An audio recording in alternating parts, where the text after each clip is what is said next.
Morning అందరూ ఏం చేస్తున్నారు? బ్రేక్ఫాస్ట్ చేస్తారా, లంచ్ ప్రిపేర్ చేస్తున్నారా, ఏం వంట చేస్తున్నారో మాకు కమెంట్ చేయండి.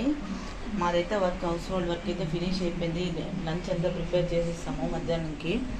ఖాళీ టైం కదా. ఇప్పుడు మా ఇంట్లో జొన్నలు అయితే ఉన్నాయి. నిన్న వీడియోలో షేర్ చేశాను కదా మీకు, తృణధాన్యాలతో అన్నీ బ్రేక్ఫాస్ట్ చేసుకోవడం ఆరోగ్యానికి మంచిదని.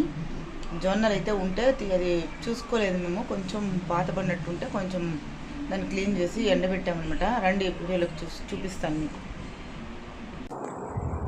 జొన్నలు అయితే ఉంటే కొంచెం డస్టీగా ఉండింది. దాన్ని తీసుకుని మాకు సిస్టర్ కొంచెం తడిపి ఎండలో ఆరేస్తున్నారు. దాన్ని కొంచెం పరుస్తున్నాను. యాక్చువల్గా దీన్ని నిన్నటి వీడియోలో చెప్పింటాను, రెగ్యులర్గా ఇది తీసుకుంటే చాలా మంచిదని. ఇప్పుడు కూడా మళ్ళీ చెప్తున్నాను. దీంట్లో అయితే రిచ్ ప్రోటీన్, ఫైబర్ కంటెంట్ ఉన్నాయి. కాల్షియం కూడా బాగా ఉంది.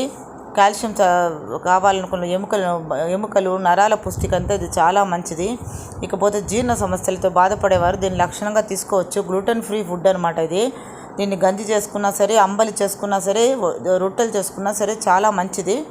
అంతేకాకుండా క్యాన్సర్ రాకుండా యాంటీజెన్గా మన బాడీలో యాంటీబాడీస్ని ఉత్పత్తి చేసి క్యాన్సర్ రాకుండా చేస్తుంది. ఇంకా డయాబెటీస్ కంట్రోల్ అవుతుంది. బరువు తగ్గాలనుకునేవారు ధారాళంగా తీసుకోవచ్చు. సూపర్ ఫుడ్ అండి. ట్రై చేసి చూడండి, తప్పకుండా మీకు హెల్త్ బాగుంటుంది. ఫ్రెండ్స్ అంతా లంచ్ చేసి రిలాక్స్ అవ్వండి. మేము ఈ పనులు హౌస్ హోల్డ్ చూసుకొని నేను చెప్పిన విషయంతో తప్పకుండా పాటించండి. అంతా మంచిగా చెప్తున్నాను. ఓకే ఫ్రెండ్స్, వీడియో నచ్చితే లైక్ చేసి, షేర్ చేసి, సబ్స్క్రైబ్ చేసుకోండి ఫ్రెండ్స్. మర్చిపోకండి ఫ్రెండ్స్. బాయ్ అందరికీ.